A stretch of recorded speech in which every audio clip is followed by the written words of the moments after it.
So we're having these conversations. These are going to be, we get lots of questions, and all we want to do with this podcast is to have a nice, casual, open conversation, real life experience.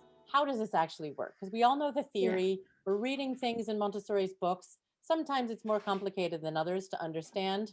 There are lots of expert books out there as well, but to have these questions come in, we get lots of questions from our students. And Lisa, you're here. You're joining us, and you will be featuring in a lot of our future sessions because you are a Waterpark graduate, and you've also been having lots of questions. We have lots of chats just on the side here, and we thought that we could collect student questions, and just discuss them. And we've got Claire here today. Claire is the founder of Waterpark Montessori and has been working for many years. I'll leave that up to you to explore, Claire. But also you ran your own Montessori school, and then you started the teacher training. So many years of experience, a lot of Montessori wisdom and otherwise. So we're going to get this conversation started off with a couple of questions. So no, Lisa, you've got some. You just shoot them at us, and we'll just start talking about it. I've got so many questions here, and they're not my questions. They were just the questions that has come up over the years, things that we've talked about. Yeah. But one of the things that always comes up with parents is about Montessori schools being just free, And I think a lot of Montessori teachers also are not sure to what extent is the freedom and the discipline kind of works. And it's a confusing thing, because if you yourself isn't in that position already, you want to know how to be free with the children, but at the same time have a well-run school where kids are not just not have free. Complete chaos. Right, because exactly. I think that's a misconception often with parents. It's like, are the kids just running free? And to be honest, I've worked at schools where you arrive there first day, and if the kids are just running free. So it is a reality in some schools, I think. Yes, it is, because it's my experience anyway that schools tend to, in the beginning, give too much freedom, and some schools give too much control. And I won't say discipline, I'll say control, because the thing is that it's the adult having this need to control, and the more chaos it gets, the more the adult needs to control.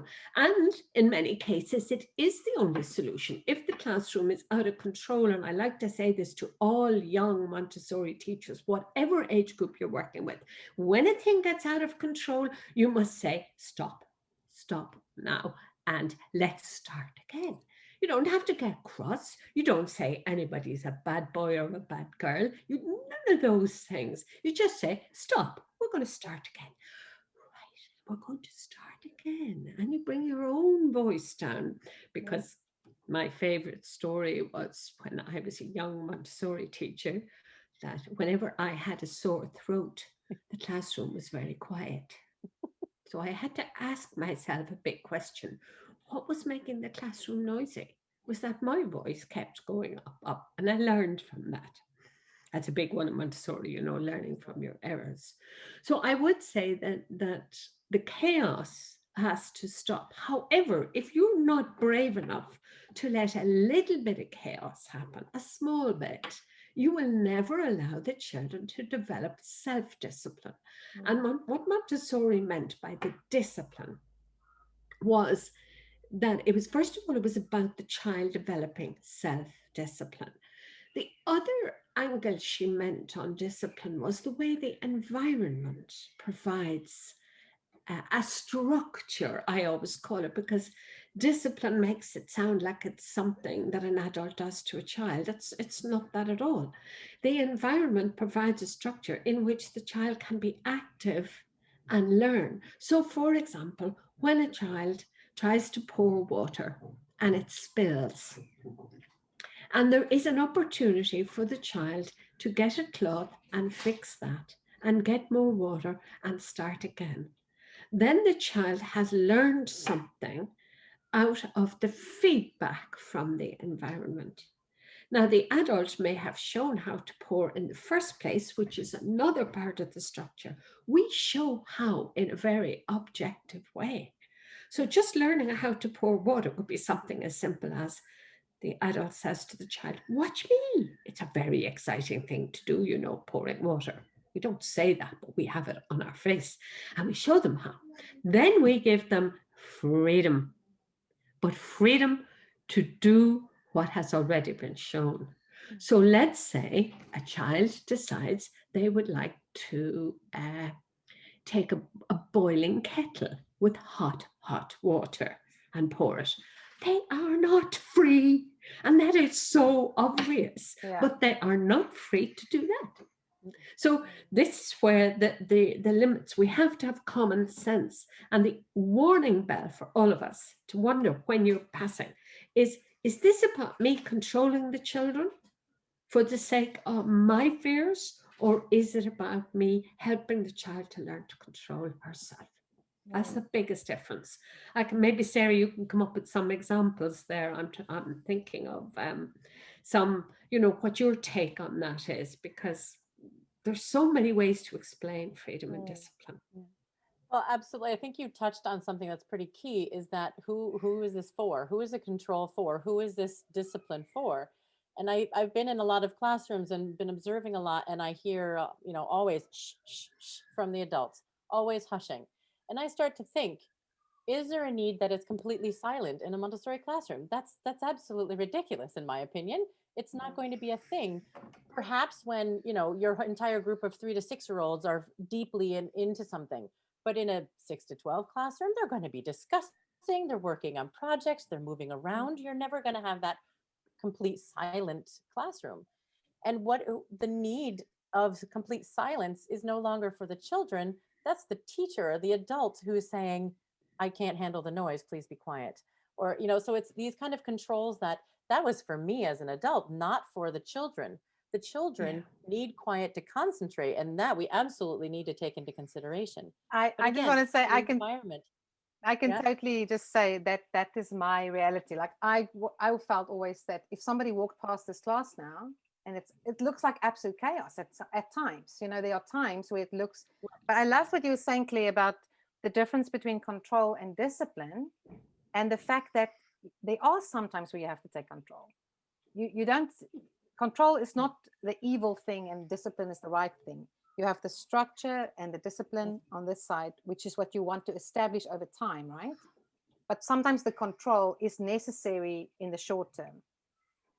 Montessori uses the word firmly, doesn't she? Just firmly stop the behavior, right? So it's not like we're all sweet little wonderful floaty fairy teachers around in the classroom. Oh, don't we always have this lovely voice on? But no, there are times you need to stop a behavior when it's hurting themselves, hurting others, destroying things in the classroom. Obviously, like you said, Claire, we use common sense. We do stop and make that control. But I remember also it was the worst thing you just said, Nolisa, about someone's going to walk by and hear this or see this chaos.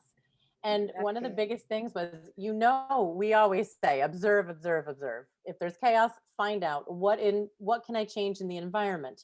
What structures can I put in the environment to reduce the chaos, to allow children to develop self-control within the environment? And it's like Murphy's Law. When you sit down to observe and it gets a bit chaotic and you're trying to figure out what's going on in the environment, either the principal walks by, or parent stops in to ask a question, and it looks like you're just sitting there doing nothing while there's absolute chaos reigning in the classroom. But the point is to trust, and that if you have leaders who don't understand the Montessori, then we need to get the leaders to understand this, because it's such a crucial part. We're looking to find out not why these children are so badly behaved. We're looking for what is the underlying cause. What can we change? Can I change something in myself? Absolutely, always. My attitude can change. The way I approach things in the classroom can change, but also the physical structures of the classroom. Was there too much? Did I not give enough demonstrations so that they're involved in activities? Did I not show them how they can use the material so that when they want to use it, they know what they're doing instead of just throwing water around, So there's so much within the environment and the teacher's role in that environment that is so crucial for this freedom to be allowed within these structures. And I agree, it's very difficult to use the word discipline these days without thinking of, strict spanking or, that kind of, a bit extreme. But this discipline as in self-discipline, discipline within myself, that I can behave, I can work within a set of parameters, which would be the environment in this case. There's something that you're bringing to mind too, is there are a couple of techniques that Montessori helped us with, but we've learned too, that help you to manage the situation. And one that comes to mind is, instead of saying shh, shh, shh, when there's noises going up, you stand up.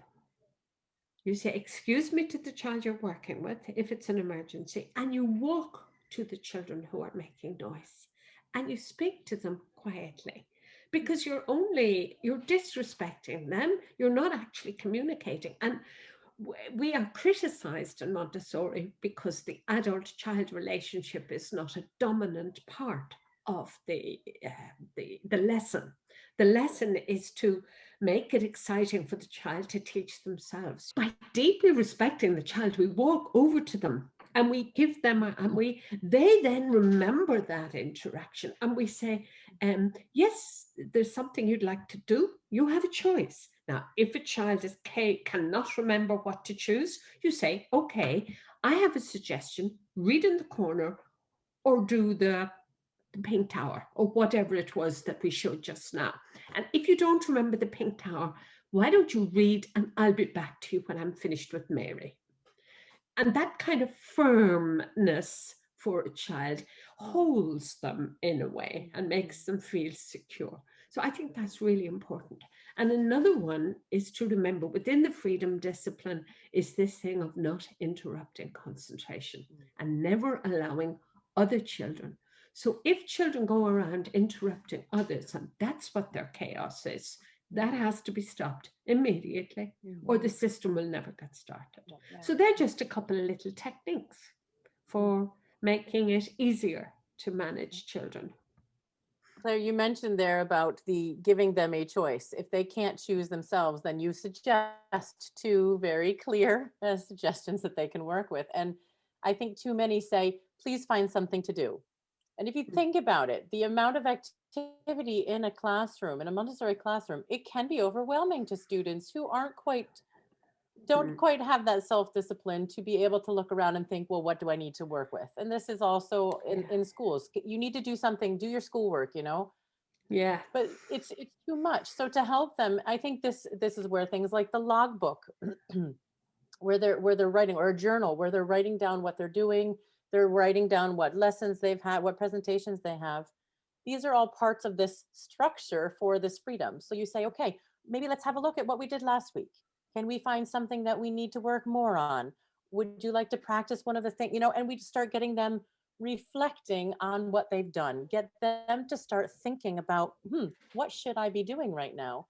Which then helps them to get this process going. So we need to help them to learn the process of reflecting and finding out, what do I need, rather than just chaotic, I need to be doing something. And so then they go and find the easiest thing that they can find on the shelf, and it looks busy, they're quiet. And so that's, that tends to be overlooked, but that's not meaningful activity for them. And for a younger child, when they're not doing a logbook, you can simply take them by the hand and walk along the practical life shelf and say, which of these things did you do? Oh, maybe you, and then stop talking and let them look. We talk too much. I was wondering, I was wondering, because I remember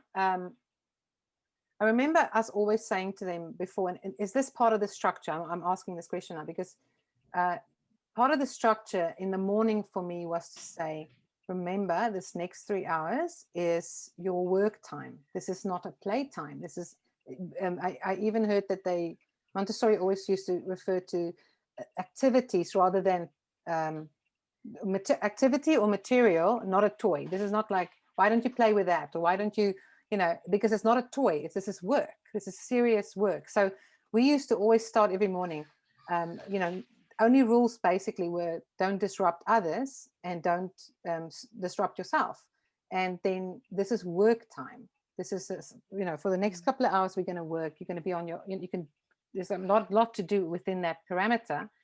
Is that, I can only think of all the mistakes I made. seems like that could have been as well. Yeah, I would be nervous of setting up within a child the feeling that work and play are different. Montessori said the child's play is work. You know, Right. it is work. She wanted to respect the child more by calling it work, because work is more respected.